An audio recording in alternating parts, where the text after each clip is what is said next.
Senate അംഗങ്ങൾ മാധ്യമങ്ങളെ കാണുകയാണ്.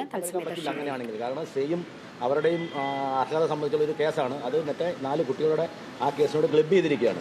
അപ്പോൾ അത് പറഞ്ഞു. അപ്പോൾ അതിനൊന്നും ഉത്തരം നൽകാൻ മന്ത്രി ഇന്ന് ഇവിടെ വന്നത് ഈ ഒരു ഇതൊരു അലങ്കോലമാക്കാൻ വേണ്ടി മാത്രമാണ് ഈ മന്ത്രി വന്നത്. മന്ത്രിയുടെ ഭാഗത്ത് നിന്ന് ഒരു മന്ത്രിയുടെ അതെ ഈസിയെ മറികടക്കാൻ ശ്രമിച്ചു. പക്ഷേ മന്ത്രി കാണിച്ചത് ഒരു പാർട്ടി പ്രവർത്തക എന്ന നിലയിൽ ഞങ്ങളോട് അവർ പ്രസംഗിച്ചു, ഒരാൾ പ്രസംഗിച്ചു. അപ്പം നമ്മൾ സംസാരിക്കാനുള്ള റൈറ്റ് അതേ ചോദിച്ചോ, നിങ്ങൾ എന്ത് വേണം തീരുമാനിച്ചു, നമുക്കിവിടെ റൈറ്റ് ഉണ്ടല്ലോ, ഇവിടെ വന്ന് ഞങ്ങൾ പറയുന്ന കാര്യം കേൾക്കാൻ പറഞ്ഞിട്ട് അത് കേൾക്കാൻ സമ്മതിക്കാതെ അവർ ഈ ബഹളക്കാരോടൊപ്പം കൂടി. എന്നിട്ടും അവർക്ക് കൺട്രോൾ ചെയ്യാൻ പറ്റുന്നതുകൊണ്ട് ഈ ബഹളം വെക്കുന്നവരെല്ലാം മന്ത്രിയെയും അതുപോലെ വൈസ് ചാൻസലറെ എല്ലാം തടയുന്ന രീതിയിൽ ഫ്രണ്ട് ചെയ്യുന്നു.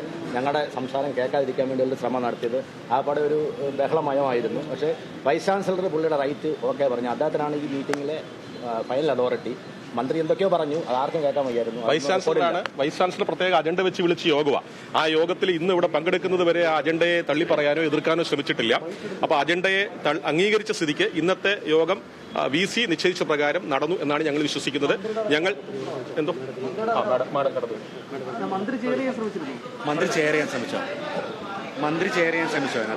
മന്ത്രിയാണ് ഷെയർ ചെയ്തത്. പക്ഷേ VC ആണ് യോഗം വിളിച്ചത്. അത് ചട്ടവിരുദ്ധമാണോ എന്ന് പരിശോധിക്കേണ്ടി.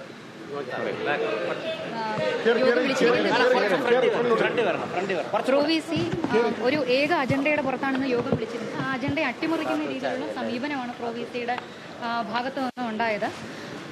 തികച്ചും ഞങ്ങൾക്ക് സംസാരിക്കാൻ ആർക്കും തന്നെ അവസരം തന്നിരുന്നില്ല. ഞങ്ങളുടെ എല്ലാ മൈക്കുകളും ഓഫാക്കിയിട്ടുള്ള നിലയിലായിരുന്നു. ഒരു റെസൊല്യൂഷൻ എന്ന് പറയുന്നത്, പ്രമേയം എന്ന് പറയുന്നത് ഇന്നത്തെ ഏക അജണ്ടയുടെ ഭാഗമായിട്ടുള്ള കാര്യമായിരുന്നില്ല. അവർ ആദ്യമേ ഒരു റെസൊല്യൂഷൻ വായിക്കുകയാണ് ഉണ്ടായിരുന്നത്. ഒരു ആളെ നോമിനേറ്റ് ചെയ്യുന്നതിന് പകരം ഒരു റെസൊല്യൂഷൻ വായിക്കുകയും അതിന് എഗെയിൻസ്റ്റ് ആയിട്ട് അത് ഏകപക്ഷീയമായിട്ട് പ്രമേയം പാസ്സാക്കിയതായിട്ട് പ്രൊവിസി പ്രഖ്യാപിക്കുകയാണ് ഉണ്ടായത്. ജനാധിപത്യപരമായിട്ടുള്ള യാതൊരു രീതിയിലുള്ള അവകാശവും ഞങ്ങൾക്ക് തരുന്നുണ്ടായിരുന്നില്ല.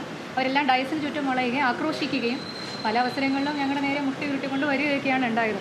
അതാണ് സത്യം. പ്രൊവിസി പല പ്രാവശ്യം അഭ്യർത്ഥിച്ചിട്ടും സംസാരിക്കാനുള്ള അവസരം തരികയുണ്ടായിരുന്നില്ല. ഞങ്ങൾ അജണ്ട പ്രകാരം ഞങ്ങളുടെ പേര് നാമനിർദ്ദേശം കൊടുക്കുകയും അത് VCക്ക് സമർപ്പിക്കുകയും അത് ഇവിടെ ചാൻസലർക്ക് ഫോർവേഡ് ചെയ്യണമെന്ന് റിക്വസ്റ്റ് ചെയ്യുകയും ചെയ്തു. അത് അംഗീകരിച്ചിട്ടുണ്ട്.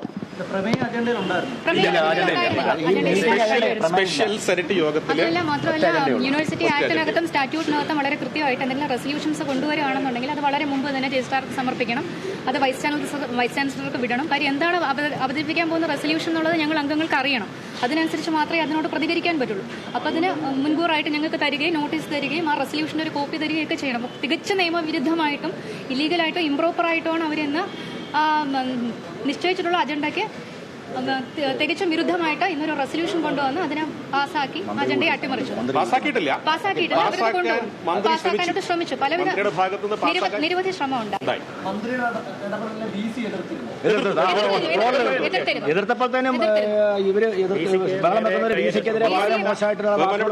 ആവർത്തിച്ച് പറയുന്നുണ്ട്, ഇത് ഞാൻ വിളിച്ച യോഗമാണ്, ഒറ്റ അജണ്ട വെച്ച് വിളിച്ച യോഗമാണ്, അത് അംഗീകരിക്കണമെന്ന് അദ്ദേഹം ആവർത്തിച്ച് VC പറയുന്നുണ്ട്.